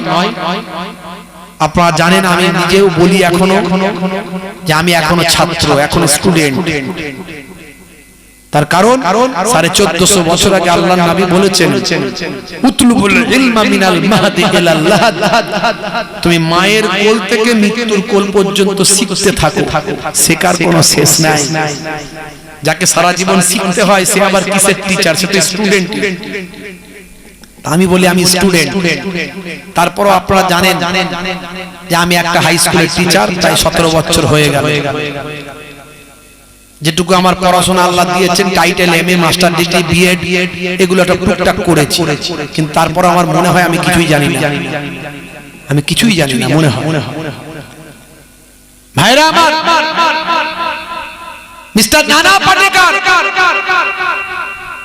তিনি একজন মহান ব্যক্তি, আমাদের গর্ব ভারতবর্ষে। তিনি একজন অ্যাক্টর, অভিনেতা মেবি, কিন্তু তিনি একজন ভালো মানুষ। তিনি ভালো মানুষ হিসেবে আমি তাকে শ্রদ্ধা করি। তিনি দানশীল, তিনি একজন দাতা মানুষ, তিনি একজন সোশ্যাল ওয়ার্কার। মহারাষ্ট্রে খরা হয়েছে, খরা, এই খরার সময় বহু মানুষ আত্মহত্যা করে, আজও করে, এখনো। ওইদিককার চাষিরা অনেক ধার দেনা করে চাষবাস করে, তো ওইদিকে আমাদের মতো এত উন্নত ভাই আমার ভূমি নয়, খুব কষ্ট করে ওরা জীবন যাপন করে। আর যখন খরা হয়ে তাদের চাষবাস ধ্বংস হয়ে যায়, তখন তাদের মধ্যে অনেক মানুষ আত্মহত্যা করে। এই খবরটা নিউজ হলো, তারপর মিস্টার নানা পাটেকর যখন জানতে পারলেন, তিনি অনেক প্যাথেটিক, মানে অনেক দুঃখজনক এই ঘটনার মধ্যে নিজেকে নিমজ্জিত করে তিনি সিদ্ধান্ত নিলেন আমি তাদের পাশে গিয়ে দাঁড়াবো। তিনি তার অর্জিত অর্থ ব্ল্যাঙ্ক চেক সেটা নিয়ে মহারাষ্ট্রে গেলেন, ওই প্রত্যন্ত এলাকায় গিয়ে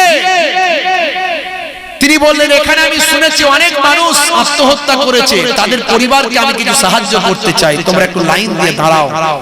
আর যদি কারো এরকম পরিকল্পনা থাকে, আমি অনুরোধ করছি তোমরা আত্মহত্যা করো না, আমাকে বলো, আমি তোমাদের আমার সাধ্যমতো অর্থ দিয়ে যাচ্ছি। মিস্টার নানা পাটেকর প্রায় 100 খানারও বেশি চেক বিতরণ করেছিলেন।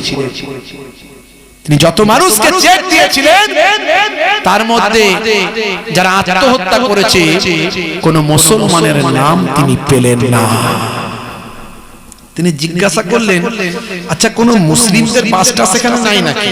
বলে হ্যাঁ আছে, একটু পাশের পাড়ায়, একটু আগে। আচ্ছা ওখানে কতজন আত্মহত্যা করেছে? তাহলে ওখানে আত্মহত্যা করার খবর স্যার আমরা পাইনি। আচ্ছা ওখানে কি খরা হয়েছে? বলে হ্যাঁ একই তো ব্যাপার, সব তো একই এলাকা। চলো তো দেখি, গাড়ি ঘোরাও। মুসলিম পাড়ায় গেলেন, গিয়ে মসজিদের সামনে দাঁড় করিয়ে দিয়ে লোককে বললেন, দেখো আমি বলিউড ফিল্ম স্টার নানা পাটেকর এসেছি, আমি একটু তোমাদের পাশে দাঁড়ানোর জন্য এসেছি। তোমাদের এখানে প্রচুর মানুষ খরা কবলিত এলাকায় আত্মহত্যা করছে, তাই আমি তোমাদের একটু সমবেদনা জ্ঞাপন করতে এসেছি, আর তোমাদের বলতে এসেছি যেন তোমরা কেউ আত্মহত্যা করো না। যার যা অসুবিধা আমাকে বলো, আমি আমার সাধ্যমতো তোমাদের একটু হেল্প করবো, টাকা পয়সা দিয়ে যাবো, তোমরা আত্মহত্যা করো না। হে তরুণ যুবকেরা, হে আমার বন্ধুরা, শুনে রেখে দিন বাবা, জেনে রেখে দেন। হে মুসলমান একটু লক্ষ্য করুন, এমন সময় দেখতে পাওয়া যায় মিস্টার নানা পাটেকরের সামনে কয়েকটা মুসলমানদের যুবক এলো, এসে বলে, হে বলিউড ফিল্ম স্টার মিস্টার নানা পাটেকর, শুনে রেখে দিন, জেনে রেখে দিন, আপনি একজন ভালো মানুষ, গ্রেট ম্যান, কিন্তু মনে রাখবেন আপনি মুসলিম পাড়ায় এসেছেন, আপনি জিজ্ঞাসা করেছেন মুসলমানদের মধ্যে কত মানুষ আত্মহত্যা করেছেন। শুনে রাখুন, আমরা অনাহারে ওয়ার্তাহারে দিন কাটাচ্ছি, আমরা না খেয়ে না দিয়ে দিন কাটাচ্ছি, আমাদের বাচ্চারা অনাহারে ওয়ার্তাহারে দিন কাটাচ্ছেন। খরা আমাদের এখানেও সমানভাবে হয়েছে, আমরাও খেতে পাইনি, অসহায় অবস্থায় জীবন কাটাচ্ছি, কিন্তু আমরা আমাদের এখান থেকে কোনো আত্মহত্যা খবর আপনি পাবেন না। কারণটা কি? কারণ হলো আমরা হলাম মুসলিম। ছোট্টবেলা থেকে আমাদের এই শিক্ষা দেওয়া হয়, যত কষ্টই পড়ো না কেন, যত বিপদেই থাকো না কেন, তুমি আত্মহত্যা করতে পারো না। এক্সেপশন, ব্যতিক্রম, এক একটা কেস হলে হতে পারে, সেগুলো অজ্ঞ, মূর্খ, মেন্টালি সমস্যা। হে তরুণ যুবকেরা, ইসলামে বলা হয়েছে, হে মিস্টার নানা পাটেকর, আমাদের কোরআন হাদিসে জানিয়ে দেওয়া হয়েছে, যত কষ্টই পড়ো না কেন আত্মহত্যা করতে পারো না। আত্মহত্যা করা মহাপাপ, আর যে বান্দা আত্মহত্যা করবে সে জাহান্নামে আগুনে চিরনিমগ্ন থাকবে। এর জন্য আমরা আত্মহত্যা করি না, যত কষ্টই হোক না কেন আমরা আত্মহত্যা থেকে দূরে থাকি, আত্মহত্যা আমরা করি না। এ কথা শোনার পর মিস্টার নানা পাটেকার বললেন, হে মুসলমান ভাইরা, তোমাদের কথা শুনে আমার বড় ভালো লাগলো, আমি তোমাদের স্যালুট জানাই, আর তোমাদের কোরআনের বাণী আমার হৃদয়টা ছুঁয়ে যায়। জোরে হবে না ভাইরা আমার, তরুণ যুবকেরা, মুরব্বিয়ানেরা আমার, মুসলমান ইসলাম আপনাকে আমাকে কত সুন্দর গাইডলাইন দিয়েছে, কিন্তু দুর্ভাগ্য আমরা নিতে পারিনি। প্রথম মক্কা শরীফে থাকা অবস্থায় আমি হিন্দি নিউজে খবরটা পাই যে কি নবী দিবসের মাসে কিছু মুসলিম যুবক তারা শান্তি সম্প্রীতির বার্তা দেওয়ার জন্য তারা মিছিল করেছিল, যেটা স্বাভাবিক ন্যাচারাল ব্যাপার হতেই পারে, হয় শান্তি সম্প্রীতির বার্তা দেওয়ার জন্য মিছিল করেছিল। আর সেখান থেকে তারা কয়েকটা আই লাভ মোহাম্মদ সাল্লাল্লাহু লেখা ব্যানার টাঙিয়েছিল। নবীর নাম আছে, আর তো কিছু নাই বাবা, সেখানে তো খারাপ কিছু লেখা নাই কথা। সেটাও এক শ্রেণীর মানুষের পছন্দ হয়নি, অনেক ঘটনা তারপর থেকে আপনাদের জানা আছে। তারপরে যখন মদিনা শরীফে যখন এলাম, তখন আমার মনে হলো আমার নবী পাককে নিয়ে দু চার লাইন লিখলে বড় মনটা ভালো লাগবে। তখন আমি ভাবনার মধ্যে নিয়ে এসেছিলাম, আইলা মুহাম্মদ দরুদ সালাম, আইলা মুহাম্মদ দরুদ সালাম, তুমি যে মনিব আমার, আমি যে গোলাম। জোরে হবে না, আর জোরে হবে না। তোমারই ব্যানার দেখো ছিঁড়ে ফেলেছে, কত আশিকের দেখো জুলুম করেছে। তোমারই ব্যানার দেখো ছিঁড়ে ফেলেছে, কত আশিকের দেখো জুলুম করেছে। না জেনে না বুঝে অন্যায় করেছে, না জেনে না বুঝে অন্যায় করেছে। তোমার আশিকদের ইশক জেগেছে। জোরে হবে না, জোরে হবে না। আইলাম মুহাম্মদ দরুদ সালাম, আইলাম মুহাম্মদ দরুদ সালাম, তুমি যে মনিব আমার, আমি যে গোলাম। আল্লাহুম্মা সাল্লি আলা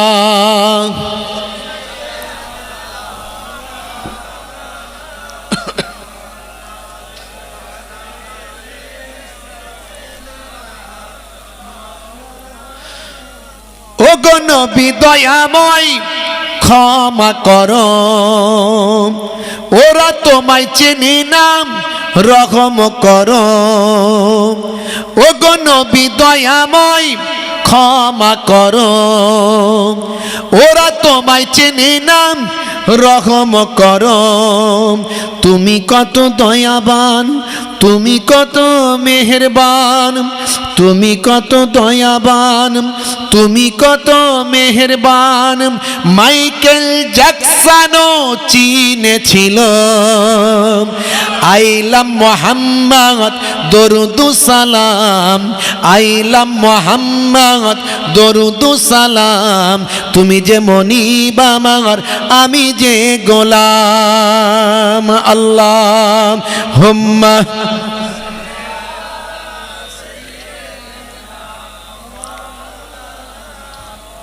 ওয়া আলা আলিহি।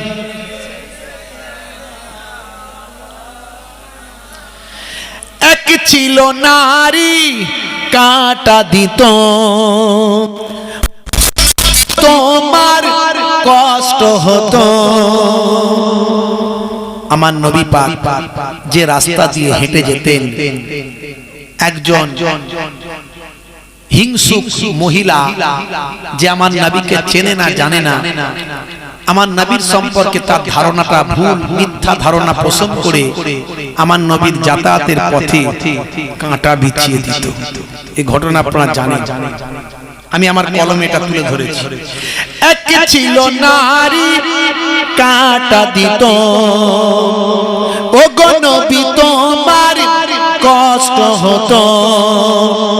একদিন বিমারে ওই নারী পড়িলে, একদিন বিমারে ওই নারী পড়িলে, তুমি তাকে দেখিতে গেলে ও গো।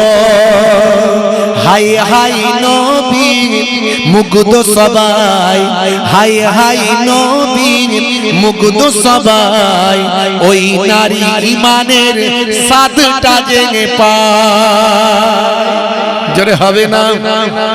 আমার নবী অসুস্থ হয়ে গিয়েছিল, জানতে পেরে আমার নবী তার ট্রিটমেন্টের চিকিৎসার ব্যবস্থা করার জন্য গেলেন, খোঁজ খবর নিতে গেলেন।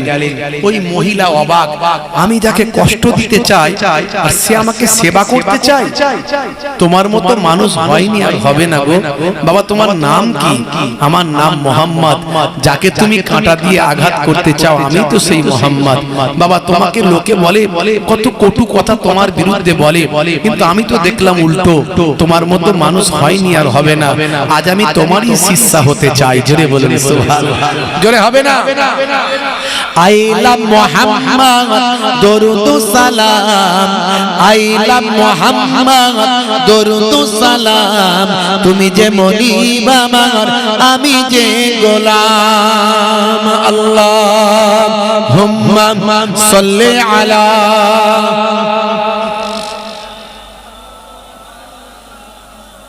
ওয়া আলা আলিহি।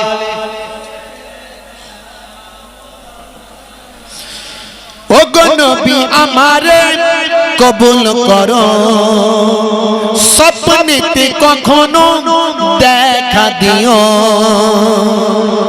এই দোয়া শুধু আমার, আমি মুহিবুল্লাহ হুসাইনি আমার একার নয়, এই দোয়া আমাদের সবাইয়ের। কথা ঠিক না ভুল? একবার তো সবাই ইচ্ছা আছে না নবীকে স্বপ্নে দেখার, সে তাকদীর যদি হয়। কথা ঠিক না ভুল? ও গো নবী আমারে কবুল করো, স্বপ্নেতে কখনো দেখা দিও। কবরের ঘরে একবার এসো, কবরের ঘরে একবার এসো, কিয়ামতে হুসাইনের চিনে নিও।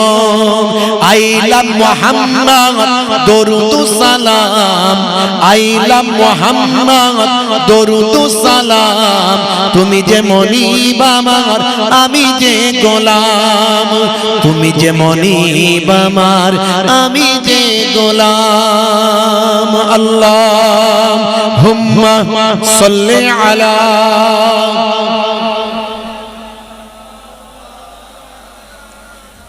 ওয়া আলা আলিহি সাইয়্যিদিনা।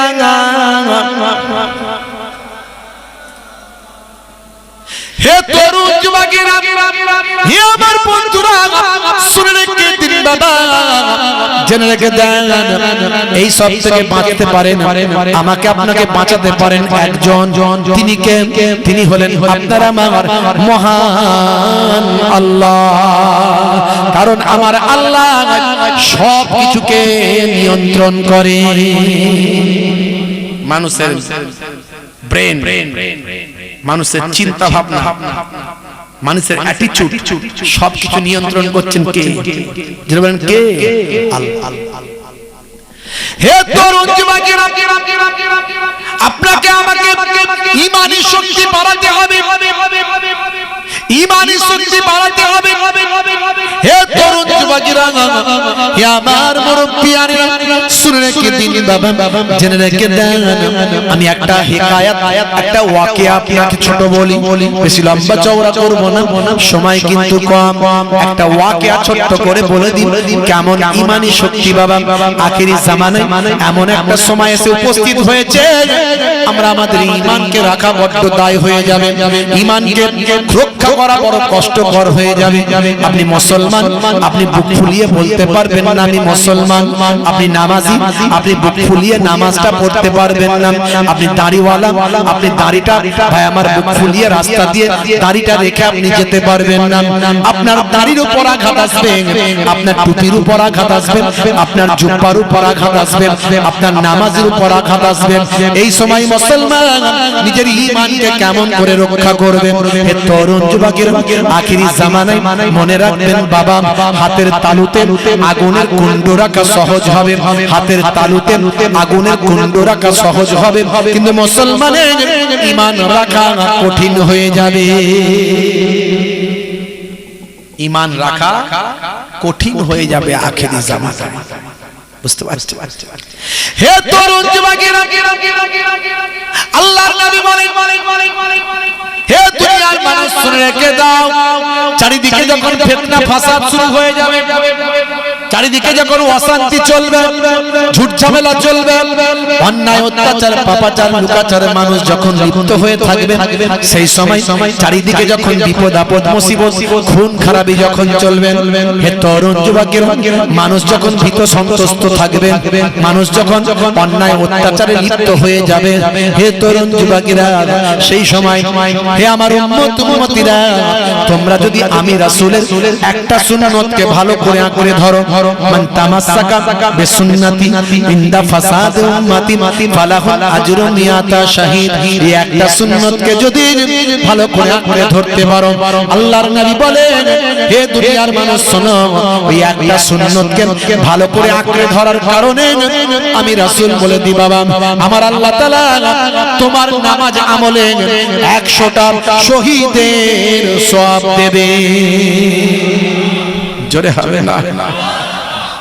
কঠিন পরিস্থিতি, ঈমানকে বাঁচাতে হবে, ঈমানি শক্তিকে বাড়াতে হবে। কিভাবে বাড়াবেন? একটা ছোট্ট ওয়াকিয়া, একটা ছোট্ট হিকায়াত, গল্প, শিক্ষামূলক গল্প লোক মুখে প্রচারিত, ডাইরেক্ট কোরআন হাদিস থেকে আপনি হয়তো পাবেন না, কিন্তু লোক মুখে প্রচারিত একটা ছোট্ট হিকায়াত, একটা গল্প আপনাদের। হে তরুণ যুবকেরা, হযরত নবী সুলাইমান আলাইহিস সালাম, যিনি জিনেদের বাদশা ছিলেন, মানুষের বাদশা ছিলেন, পশু পাখির বাদশা ছিলেন, আমার আল্লাহ তাকে অনেক বড় বাদশা বানিয়েছিলেন বাবা, সারা পৃথিবী তিনি শাসন করেছিলেন। হে বাবা, শুনে রেখে দেন, বায়ুর উপর বাতাসের উপর তার ক্ষমতা ছিল। আপনারা জানেন, তাকতের উপর 12,000 সৈন্য নিয়ে বাতাসকে যখন নির্দেশ দিতেন, হে বাতাস আমাকে উড়িয়ে নিয়ে চলো অমুক জায়গায়, তখন বাতাস তার কথা শুনত। হে জওয়ান যুবকেরা, পশু পাখির ভাষায় তিনি বুঝতে পারতেন, এমনকি পিপিলিকার কথা পর্যন্ত হযরত সুলাইমান নবীকে আমার আল্লাহ শুনিয়েছিলেন। কোরআন মাজিদে একটা সূরা আছে, সূরার নাম হলো সূরা নামাল। এই সূরা নামালের ভিতরে ভাই আমার তাফসীরটা যদি পড়েন আপনি পাবেন, এখানে পিপিলিকার বাদশা, পিপিলিকার পিঁপড়েদের নেতা সুলাইমান নবীর সম্পর্কে, তার সৈন্যদের আগমনের সম্পর্কে তার সঙ্গীদের সাবধান করছেন। ইয়া আইয়ুহান নাম উদখুলু মাসাকিনাকুম লা ইয়াহতিমান্নাকুম সুলাইমান ওয়া জুনুদুহু। হে তরুণ যুবকেরা, হে আমার মুরব্বিয়ানিরা, শুনে রেখে দিন বাবা, জেনে রেখে দেন, সুলাইমান নবী সবের ভাষা বুঝতে পারতেন। আল্লাহ তাকে এত ক্ষমতা দিয়েছিলেন। সুলাইমান নবী এক সময় আমার আপনার নবীর কথা জানতে পেরে, আমার আপনার রাসূলের কথা জানতে পেরে, আমার আপনার নবীর কাছে একটা পায়গাম দিতে চাইলেন, আমার আপনার নবীর কাছে একটা পায়গাম পাঠাতে চাইলেন। আমার আল্লাহ বললেন, হে নবী সুলাইমান, আখিরি জামানার পয়গম্বর অনেক বছর পরে আসবে। আমার নবীর আগে যে নবী এসেছিলেন সে নবীর নাম কি? সেই নবীর নাম হলো হযরতে ঈসা রূহুল্লাহ। আমার আপনার নবীর আগে 2000 বছর আগে যে নবী পৃথিবীর জমিনে এসেছিলেন সেই নবীর নাম হলো হযরতে মুসা কালিমুল্লাহ। আমার আপনার নবীর আগমনের হে তরুণ যুবকেরা আজ থেকে 5000 বছর আগে আমার আপনার নবীর আগমনের কিছু কম বেশি প্রায় 3500 বছর আগে পৃথিবীর বুকে যে নবী এসেছিলেন সেই নবীর নাম হলো হযরতে ইব্রাহিম খলিলুল্লাহ। কষ্ট হচ্ছে আপনাদের? একটু হ্যাঁ দেন, বলবো না শেষ করে দেবো। একটু চাঁদা দিতে হবে কি দেবেন তো নাকি? না দিলে এত বড় মাহফিলটা হবে কি করে? হ্যাঁ দেবেন তো নাকি? বলেন ইনশাআল্লাহ। বলেন না ইনশাআল্লাহ। নবীর মহব্বত আল্লাহ কোনটা দিয়ে বের করে দেবে বাপ। আখিরি জামানা আজ আছে কাল নাই, কবে কি হয়ে যাবে কেউ জানে না। বুঝতে পারছেন? এবার জোরে সোরে তাকবীর দেন, নারে তাকবীর। জোরে হবে না আর জোরে হবে না নারে তাকবীর, আর জোরে হবে না নারে তাকবীর। হাজারো ব্যথা বেদনার পরে ফিরে আসুনি তুমি আপন ঘরে, দিনের আলো তুমি ছড়িয়ে দিতে চলে গেলে মদিনায় মক্কা ছেড়ে। হে রাসূল তোমাকে ভুলি আমি কেমন করে? জোরে হবে না? এত মানুষের আওয়াজ এত আসতে কেন বাপ? মাঝে মাঝে মিছিল টিছিলে বেরোইতে না নাকি? আরে দুনিয়াদারি করলে দুনিয়ার পার্টি পলিটিক্স করবে, না করলে বাঁচতে পারবেন না, করতে হবে। কিন্তু মানুষ মারার পার্টিটা করবেন না, খুন খারাপির পার্টিটা করবেন না। যে পার্টি মন যায় করুন, আমি কোনো পার্টির প্রচার করতে কোথাও আসি না, যাইও না। কোনো পার্টি পলিটিক্সের সঙ্গে ডাইরেক্ট যুক্তও নয়। কিন্তু পার্টি পলিটিক্স লাগবে বা যদি বলেন যে লাগবে না, এটা ভুল কথা। দরকার ক্ষমতা ছাড়া ফান্ডামেন্টাল রাইটস আপনি অধিকার প্রতিষ্ঠা করতে পারবেন না। লড়াই করবেন কোথায়? পার্লামেন্টে তো লড়াই করতে হবে না? আইন তো সেখান থেকে তৈরি হচ্ছে। তাহলে সারাদিন মার খেতে হবে। তবে হ্যাঁ, মানুষ মারার রাজনীতি করবেন না। এমন অঙ্ক কষে ফেলবেন না যে অঙ্কের দ্বারা আমাদের আবার বিপদ হয়ে যায়। বুঝতে পারছেন? সেরকম অঙ্ক কষবেন না। অঙ্কটা একটু ঠিকঠাক ভাবে কষে পলিটিক্স করুন, করতে পারুন, করি না। বাপজি আমার, তরুণ যুবকেরা আমার, মুরব্বিয়ানেরা আমার নবী কত কষ্ট পেয়েছেন, কত অত্যাচার সহ্য করতে হয়েছে। তবে দুনিয়ার পার্টি করুন, কিন্তু আল্লাহর পার্টি ছেড়ে দিয়ে নয়। সবচেয়ে আগে কার পার্টি? আল্লাহর পার্টি। আল্লাহর পার্টির স্লোগান একটু জোরে সোরে হোক। দাদা দিদির স্লোগান তো অনেক দিয়েছেন, দিচ্ছেন, দেবেন, দিতে বারণ করছি না, কিন্তু আল্লাহর পার্টির স্লোগান একটু জোরে সোরে দেন। নারে তাকবীর।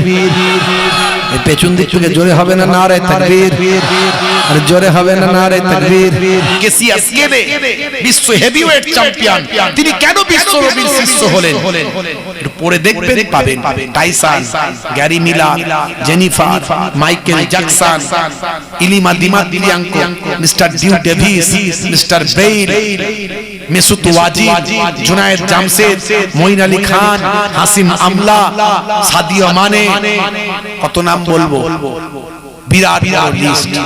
এরা সব ছোটখাটো মানুষ নয়, এরা আমার নবীর আদর্শে মুগ্ধ হয়ে বিশ্ব নবীর শিষ্য। জোরে বলুন সুবহানাল্লাহ। আমি সেসব কথা আজ আর বললাম না। ঈমানকে মজবুত করুন। শুধু ঈমানদার হয়েছি, নবী প্রেমিক হয়েছি বললে হবে না। তার প্রমাণ হলো সবচেয়ে আগে আপনাকে নামাজি হতে হবে। নামাজি হয়ে যাবে, বলুন ইনশাআল্লাহ, বলুন ইনশাআল্লাহ। সবচেয়ে আগে আপনাকে নামাজি হতে হবে। আর 2 নাম্বার হলো আল্লাহর নির্দেশ হলো নামাজ, আর নবীর নির্দেশ হলো মুখের দাড়ি। সবচেয়ে বড় সুন্নত হলো মুখের দাড়ি। বড় দাড়ি যদি রাখতে লজ্জা পান, অসুবিধা হয়, কাজ কারবারে থাকে, ছোট হলেও রাখুন, কিন্তু নবীর সুন্নত মনে করে রাখুন। জোরে হবে না? জোরে হবে না?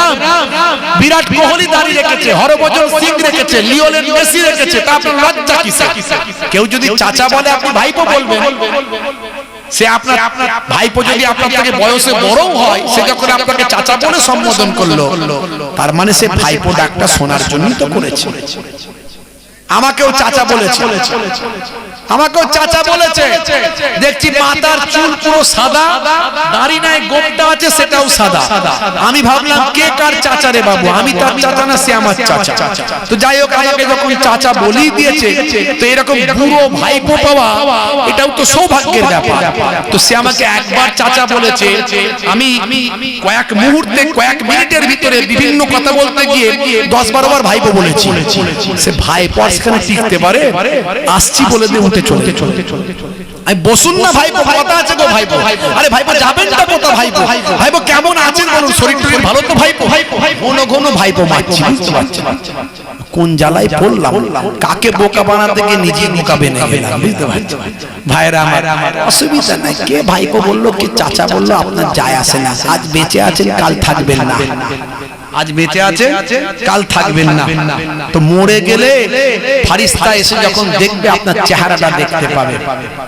আমি অনেক সুন্নতের কথা বলি, এর আগে বলেছি, ইন্টারনেট সার্চ করবেন পাবেন।